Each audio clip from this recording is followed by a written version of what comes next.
आपको समर्पित करते हुए अनंत बार नमन। पूज्य स्वामी सुरेंद्र बाबा के श्री चरणों में बार बार नमन। पूज्य दिनेश बाबा के चरणों में बार बार नमन। जितने भी हमारे साधु समाज हैं सभी के चरणों में बार बार नमन। साथ ही ईश्वर के ही अनंत रूपों में इस सत्संग हॉल में बैठे हुए सभी सत्संग प्रेमियों को भी आभार करता हूँ। अभी हम सब पवित्र ग्रंथ से पाठ श्रवण किए। श्री रामचरितमानस सार सटी से लक्ष्मण जी पूछ रहे हैं कि भैया ये माया क्या है और जीव क्या है और ईश्वर, कृपा करके इन्हें हमें समझाए क्या है, कैसे है, इनका कहाँ तक है, क्या है। सब इच्छा उनकी है कि मैं ठीक ठीक से समझूं। तो उन्होंने बहुत सोचा कि ऐसी इच्छा तो बहुत अच्छी बात है, जिनको यह इच्छा जगे कि ईश्वर क्या है, माया क्या है, जीव क्या है, ये तो बहुत अच्छी इच्छा है। उन्होंने कहा कि ईश्वर उसे कहते हैं जो कि सर्वशक्तिमान है, जो कि कण कण में व्याप्त है, जिससे कि एक भी पृथ्वी के आप जमीन में बहुत सारे धूल में से एक धूल की टुकड़ी ले लीजिए, पत्ती छोटी छोटी रेता जो होता है, उस रेता को रेते को कई भाग कर दीजिए आप और 10-12 भाग, जितने भी भाग कर सकते हैं आपको जितना भी संभव हो, उन भागों में से एक भाग जितने छोटे हो उनमें भी परमपिता परमात्मा व्याप्त है, उसे ही ईश्वर कहते हैं। आप अपने देश से विदेश चले जाइए, जानने वाले लोग आकाश में कहेंगे यहाँ धूप आ रही है, या धूप, सूर्य वही है, तारे वही हैं, चंद्र वही है, और आप जहां तक जाएं, परंतु आप जहां तक जाएंगे आकाश के अंदर ही रहेंगे, आकाश के बाहर नहीं जा सकते। चाहे दुनिया के कोई भी कोने में जाए, पूरे ब्रह्मांड में आकाश होंगे।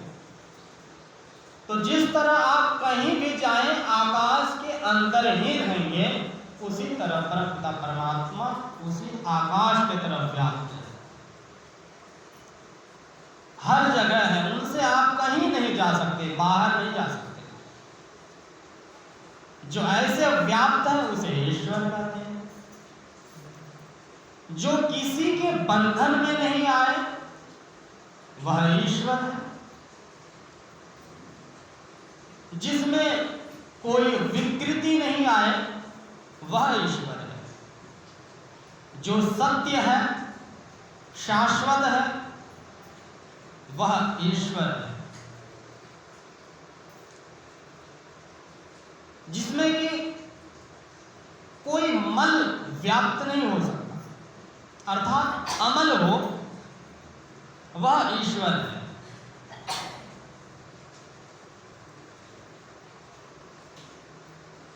व्याख्या करने वाले ईश्वर पे कई घंटों तक, कई दिन तक भी कर सकते, लेकिन समय के अनुसार से चलना चाहिए। और फिर कहते हैं जीव क्या है? जीव क्या है? जो कि बंधन में आ जाए, जो किन्हीं के बंधन में आए, पारिवारिक बंधन में, कार्यकर्मों के बंधन में, फर्ज के बंधन में, कि नहीं भाई ये फर्ज निभाना है, ये करना है, ये आवश्यक है, हमारे लिए ये करना अति आवश्यक है, उचित है। यह सब जो सत असत कर्मों में बंधे हों वह जीव है। जीव जो ईश्वर को ठीक ठीक नहीं पहचान पाए, अपने आप को नहीं जान सके कि मैं क्या हूं, मैं कहां से आया, वह पूरे ब्रह्मांड कैसे बन गए, कहां से इनकी उत्पत्ति हुई, ईश्वर क्या है, कहां रहते हैं, जो इन सब बातों से बहुत बाहर, इन सब बातों की जानकारी जिनको नहीं हो और कर भी ना सके, वह जीव है। तो कहते हैं क्या जीव भी ईश्वर में वह ईश्वर हो सकते हैं? तो कहते हैं कोई आश्चर्य की बात नहीं है। जब आप वह परमपिता परमात्मा की कृपा होगी आप पे,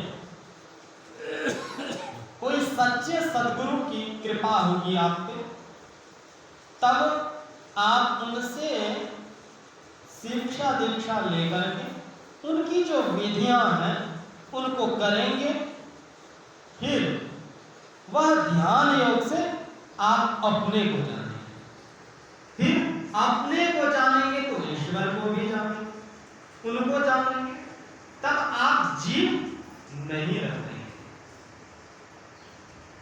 जीव तीव मिलके एक हो गए।